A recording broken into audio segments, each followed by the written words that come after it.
Gusto mo bang gumawa ng mga AI animated videos para i-upload sa iyong Facebook page at pagkakitaan nito?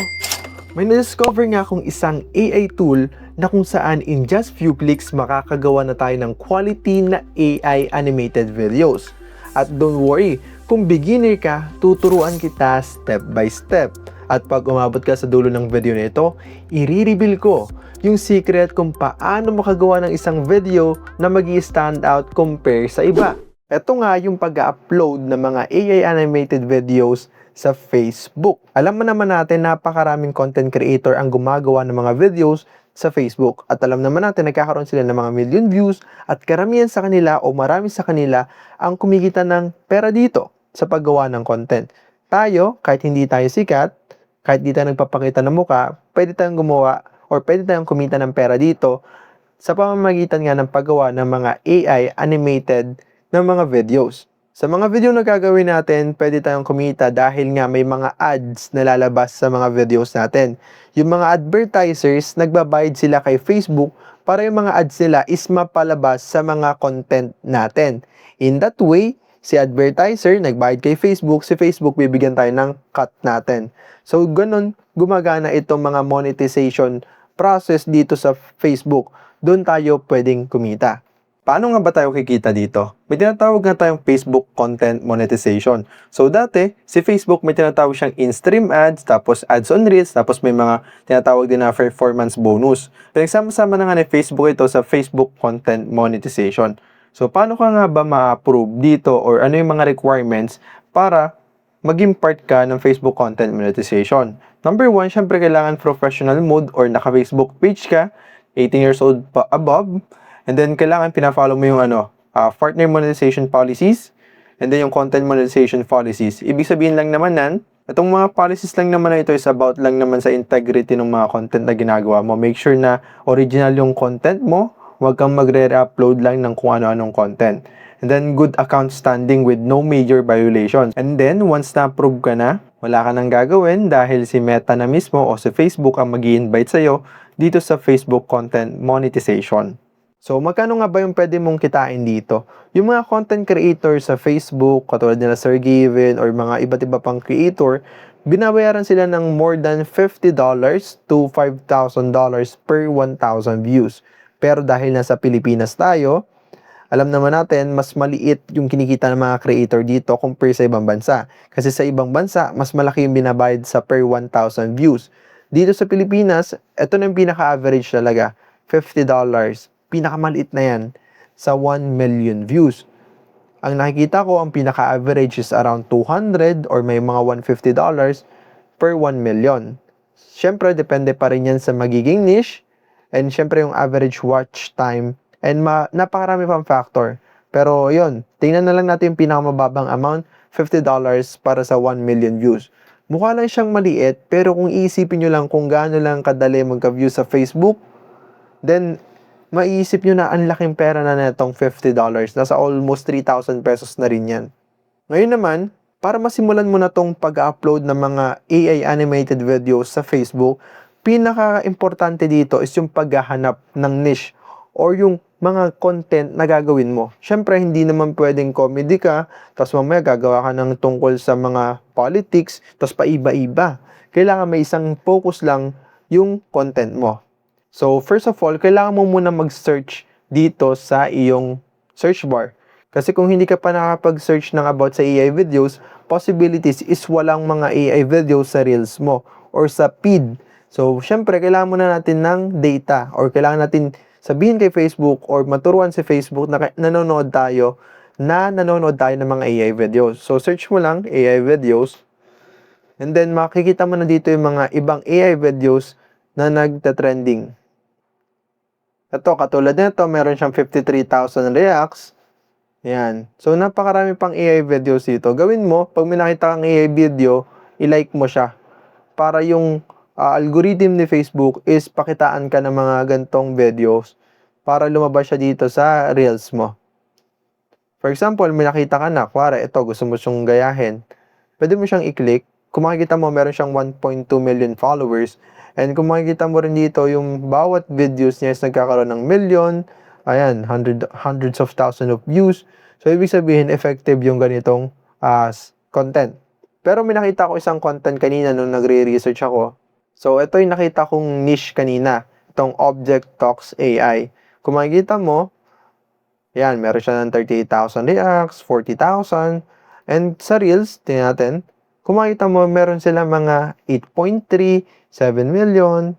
Ito, yan, hundreds of thousands of views din. Ito yung pipiliin nating niche. Kasi bagay na bagay dito yung AI na na-discover ko. Kayang-kaya nung AI na yung gumawa ng mga parang Pixar na type ng video. So, ito, kuwari, ito na nga yung content natin about Pixar. So, hanap ka naman yan ng topic. Kuwari is about sa farm or about sa kung ano man. For example, ito, farm to eh. Yan. And suggest ko lang din pala, kung gusto mo ng mas malaking income, targetin natin is yung mga English-speaking country. So, ang gawin mo, ang script mo dapat English. Okay? Kasi sa Pilipinas, kahit mataas ang views mo dito, maliit lang ang income dito. Targetin natin yung mga country na mas malaki yung binabayad ni Facebook. So, gawa tayo ng mga English content. For example, gagawa na nga lang tayo ng about sa farm na content. Tapos, ano siya? English.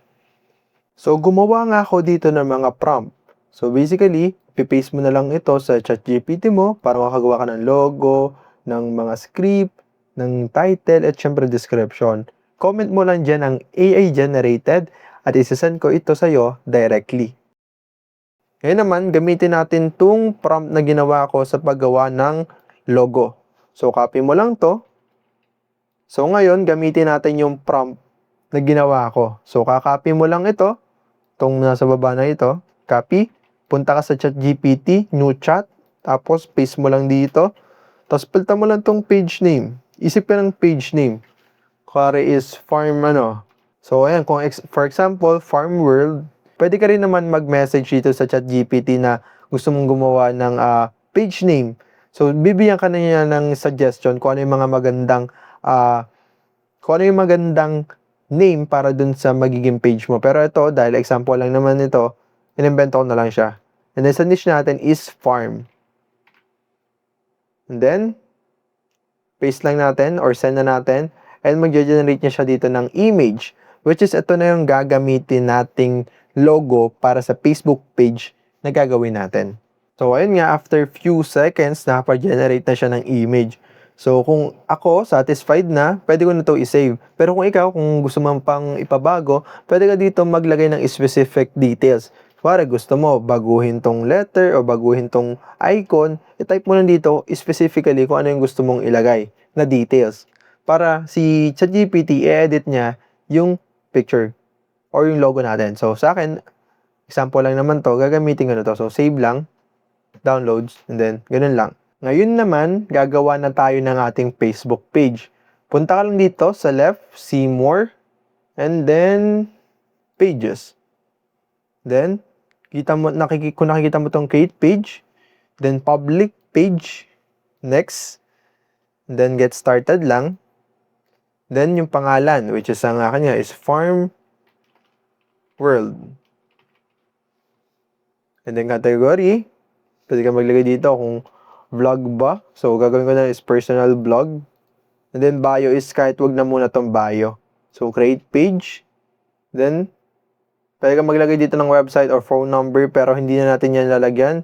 Next na lang. Tapos, profile picture. Ito yung ginawa natin. Open. Then, next. Tapos, skip ko na muna tong ibang part na to. Then, done. Ganun lang kadali, meron ka na kagad Facebook page na kung saan dito tayo mag-upload ng mga ginawa nating AI animated videos. Ngayon naman, kailangan natin gawin yung isang importanteng step, yung paggawa ng video idea. Dahil ito'y magiging core ng isang video. Ang gawin mo nga lang, i-check mo yung pinagkuhanan mo ng idea. Yan. Then, kung makita natin, itong mga gantong form videos is gumagana. So, gagawin mo lang, gagawa ka ng gantong topic na about sa farm. And then, kailangan medyo may nag-i-struggle na tao. Tapos, yung isa is parang kung makita mo, tamad. Tapos, yung parents naghihirap. So, gagawa lang din tayo ng almost similar na content. So, yun yung pinaka-idea natin. Itong video na ito. dito na natin papaikutin yung gagawin nating content. Ngayong may video idea na tayo, pwede na natin gamitin itong AI na na-discover ko. Dahil dito, pwede na tayong gumawa ng script, ng image, ng video, ng sound effects, ng subtitles, lahat dito na talaga natin gagawin. Click mo lang yan, nasa description, nandyan yung link na itong Clippy AI. Click mo lang itong sign in, then pwede ka mag-continue with Google. As you can see dito sa Clippy AI, may tinatawag tayo na AI story video. Click mo lang yan. Dahil dito, makakagawa ka tayo ng video in just few clicks. As you can see, napakaraming art style. Kung cartoon man yung trip mo, or yung tinatawag ko kanina, yung Pixar. Ito yung gagamitin natin dahil nga ito yung may pinakamalapit dun sa farm na vibe na gusto nating ipalabas. As you can see, pwede ka mag-type dito ng script mo. Pwede mong gamitin si ChatGPT or pwedeng dito ka na mismo mag-generate ng script dahil nga may AI writer naman sila. Piliin mo lang to and then generate story. Ang pinaka-suggestion ko dito is dapat ang length is more than 1 minute or 1 minute below dahil nga ito ay para sa reels. And then pili ka lang ng theme. So nature ang pipiliin ko dahil nga farm. Tapos dramatic. Then lagay lang tayo ng describe lang natin yung gusto nating story. So ito, simple lang na description na nilagay ko. Dahil nga gusto ko ng hardworking farmer, tapos para naglalaro ng games yung anak. Then, hindi naman kailangan sobrang perfect ng grammar dito. Dahil AI naman ito, so tutulungan ka niya i-enhance. Generate script lang tayo, and tingnan natin yung kakalabasan ng ating video or ng script. So, as you can see, ito na nagawa niya, and then ang length niya is 45 seconds. Pili lang tayo ulit. Make sure na naka-choose itong art style mo. Then, move tayo sa voice. Pili ka lang dito ng voice over. So, napakaraming voice over na pwede mong pagpilian. So, ang ginagamit ko dito is itong si Charles. The distant rims of the world and of the firm. Dahil maganda siya for narration. Pero pwede mo pang i-check yung iba pang narrator or yung iba pang voice. Piliin mo lang stability or similarity. And then, ito na yung part na gagawin na natin yung mga scene para dun sa magiging video natin. Click mo lang tong generate scenes. And then, pili ka na dito kung ano yung magiging size. Kung portrait, landscape, or standard. Dahil nga rin ang gagawin natin, pinaka-suggestion ko is itong portrait. And then, kung landscape naman, syempre para na yun sa YouTube. Pero gagamitin natin is itong 916. And then, piliin natin yung, dahil gusto ko bawat scene is mabilis yung transition, ayoko nang medyo mabagal. So, generate lang natin ito. Then, nag-generate niya siya ng scenes for our story. In just few seconds, na-generate niya siya ng mga scenes. So, nahati siya sa different scene. As you can see, itong scene 1, 3.57 seconds yung length niya. And dito, sa scene 1 na to, may dalawang picture na nilagay or dalawang AI-generated image. Pwede ka mag-decide kung gaano kahaba yung isang image, kung gaano mo siya kahaba pa ipi-play. So, parang dito, parang nag-edit ka na rin. Ikaw na nagde-decide kung gaano kahaba. Ito si clip 1, ito si clip 2. Ikaw na magde-decide nan. Then, yun lang din sa iba. Ito pala yung pinaka-image pa lang na na-generate. Check natin. The ground trembles beneath their feet, a warning that nature is about to unleash its fury. In the heart of a drought-stricken valley, a farmer toils under the relentless sun. Yan. Hindi natin tatapusin. So, as you can see, hindi pa siya animated dahil nga mga images pa lang ito. Para ma-animate natin yan, kailangan natin pinutin itong 3 dots and then click itong animate. Then, pwede tayo mamili ng model kung Seedance 1.5 Pro and then yung other version. Siyempre, pag mas bago yung version, mas mahal the credits. Gagamitin natin is itong mid-tier lang, itong Seedance 1.5 Pro. Then, animate na natin. Hindi ko na siya lalagyan ng motion or what. Animate ko na lang siya. Then, hintayin natin siyang matapos. So, ayun nga, in just few seconds, na-animate na siya. As you can see, ayun, nag-move na siya. Try natin i-play. Yan. And, when it comes to motion pala, as you can see, yung mga image, nag-zoom out. Pwede mo siyang i-edit dito. Yan, yung starting position, end position, or pwede naman itong preset. Itong preset, ibig sabihin, yun yung parang template. Pwede ka mamili na zoom in, tapos magpa-pan to right, Simple lang naman yan, hindi siya technical. Try mo lang pindutin dyan kahit alin dyan. Tapos tingnan mo kung anong kakalabasan. Huwag kang matakot dyan sa mga buttons na yan kung di ka familiar. So, save na natin yung motion. Gagawin natin, we will try to animate some of the clips pa, which is hindi ko na ipapakita para mabilis yung video natin. Pero ito nga highlight ko sa'yo. Kung makikita mo, nandito yung bawat word or bawat script. Kung makikita mo dito, the ground trembles, pwede kang mag-add dito ng sound effects. Yan, kung camera flash, camera push. And then, ayan, pwede kang mamili. Napakarami nilang sound effects. Para ka na rin dito nag-e-edit, di ba? Hindi mo na kailangan to i-edit sa mga CapCut, sa mga editing software kasi ito na yung mismo. Ito, lagyan natin to a warning. Then, pili tayo ng... So, pili natin tong bell, select. And then, ganun lang, may sound effect na siya. Try natin kung lalabas siya dito. A warning that nature is about to unleash its fury. So, you can see yun, gumagana naman siya. And then, ayun, pwede natin itong laro-laruin na lang, Napakarami niyo pa kasing other na pwedeng gawin.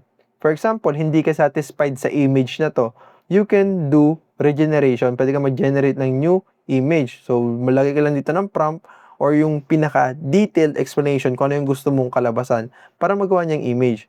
So, yan, example, gagawa tayo ng bagong image kasi nga, kuwara hindi tayo satisfied. So, ito yung gagamitin natin. And then, mag-generate siya ng bagong image. Ayan, mas better lang yung color nito, mas better. Then, ayan, ikaw nang bahala kung paano mo siya lalaroin dahil lahat ng kailangan mo nandito na. Medyo marami lang siyang button, pero kung isa-isahin mo naman, hindi siya mahirap sundan as long as binabasa mo lang siya. And, ayan, pwede kang mag-add ng emojis if want mo. Sa mga phrases, nag-add siya ng emoji. And then, tatry nating i-animate muna yung iba. Papakita ko sa yung final output. And then, ayun, nagawa na natin i-animate yung ibang part. Hindi ko totally animated lahat kasi magko-consume siya ng credits. At kung magtataka ka kung saan galing tong caption, dito lang din yan sa caption. Tapos pili ka lang dito. Tapos pwede mo siyang i-edit kung ano yung, kung gusto mo nakakapitalize, uppercase, lowercase, tapos yung font, yung size, yung color. Dito mo lang siya pwede laruin. Sa background, kung gusto mo naman ng background music, pero hindi natin siya nilaro. Ito lang yung pinag-focus natin, script, voice, caption, pati yung mga scene. And then, ito na yung final output.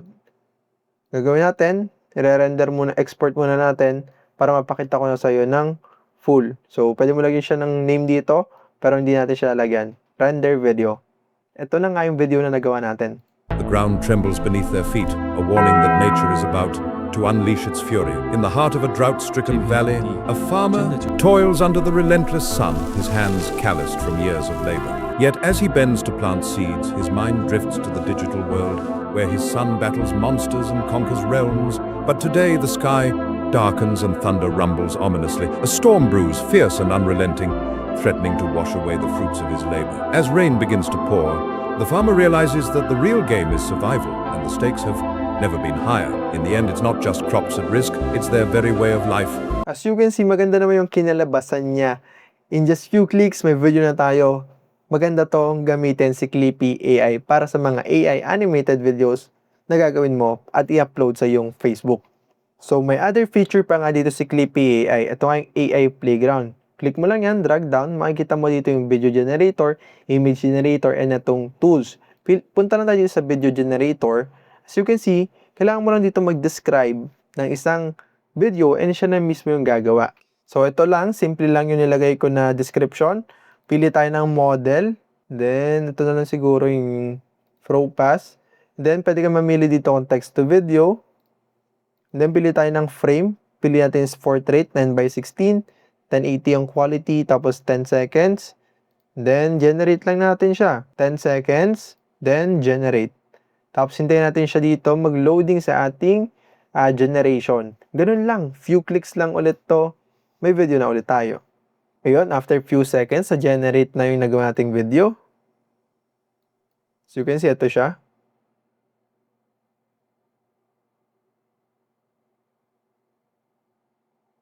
So, you can download it if you are satisfied dun sa video and pwede mo siyang i-upload dun sa magiging Facebook page mo. Ang kailangan mo lang para mas maganda yung video mo, kailangan detailed yung prompt mo. Kasi itong akin, sobrang broad niya lang. Kumbaga walang specific details. Gawin mong mas specific para of course, mas specific yung gagawin niya. Then, check pa natin isang features ng Clippy, which is ito ngang image generator naman. Pwede tayo magawa ng mga image, AI image, na pwede natin later on i-animate if we want. So, ayan, simple prompt lang ulit. Then, pili tayo ng image generation. Pili natin itong si Nano Banana. And then, pili ka lang ulit ng size, kung portrait. Piliin lang natin 9:16. Then, yan, okay na, 1. Then, generate lang ulit. Pasintayin natin siya dito sa ating image generation. Ito yung maganda kay Clippy dahil napakarami niyang features na pwede nating laruin. Dahil nga pwede natin siyang laruin, makakapagtry tayo ng iba't ibang bagay para makagawa ng videos na magpipit dun sa audience natin. So, ayun nga, after a few seconds, ito na siya. As you can see, realistic yung na-generate niyang image. Kailangan lang din talaga gawin dito is proper na prompt. Dahil pag mas maganda yung detail na binigay mo, mas magandang image yung i-generate niya. So, may other feature pa dito sa AI Playground, which is sa tools. Pwede kang gumamit ng mga AI upskill, yung papalakihin mo yung image, and then yung pagpawala ng mga background, video compressor. Ibig sabihin, yung malalaking files, pwede yung palitin, tapos yung green screen. Yan, para naman mawala ng background. So, napakaraming features ng Clippy AI. Ngayon naman, dahil nga may video na tayo na nagawa kanina, i-upload naman natin yun sa Facebook. At gumawa rin pala ako dito ng isang community kung saan pwede kang matuto at magtanong tungkol sa AI. So, mga kapwa Pilipino natin yung kasama natin dito. Pwede kang mag-join, nandiyan sa description yung link. Libre lang dito mag-join. Siyempre, bago tayo mag-upload, kailangan natin ng thumbnail para sa ating Reels. Gawin mo, punta lang dito sa video na ginawa Ground mo. trembles beneath their Then, mag-screenshot ka ng character. Yan. Screenshot mo lang.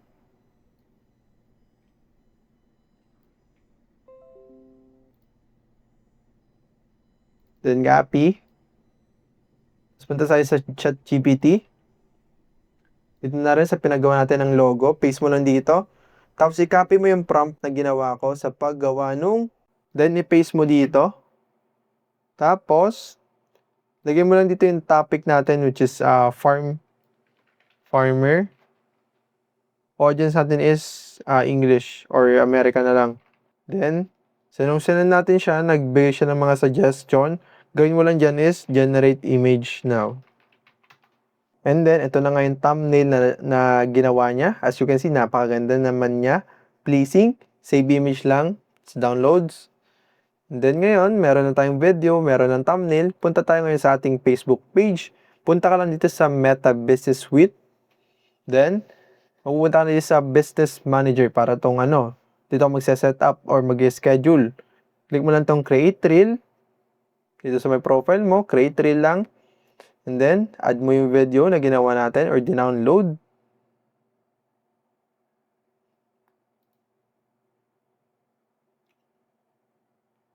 Open. And dito sa thumbnail, upload lang natin yung image na ginawa ni ChatGPT. So, download lang din yan. Then, yan. As you can see, meron ng video, meron ng thumbnail. So, as you can see, meron tayong video, meron na ring thumbnail. Ano na lang yung kulang? Description. Paano mo tayo makakuha ng description? Punta lang tayo dito sa prompt na ginawa ko. Copy mo lang to. Then, paste mo na lang din dito sa ginawa natin.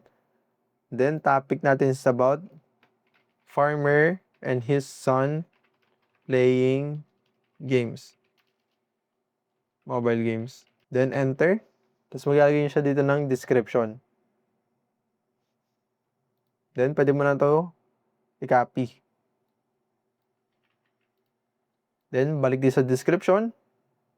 Then, ayan. Ready na to i-upload or i-post. So, you can see, ito yung kakalabasan niya sa Reels. Next na lang natin. Next na to.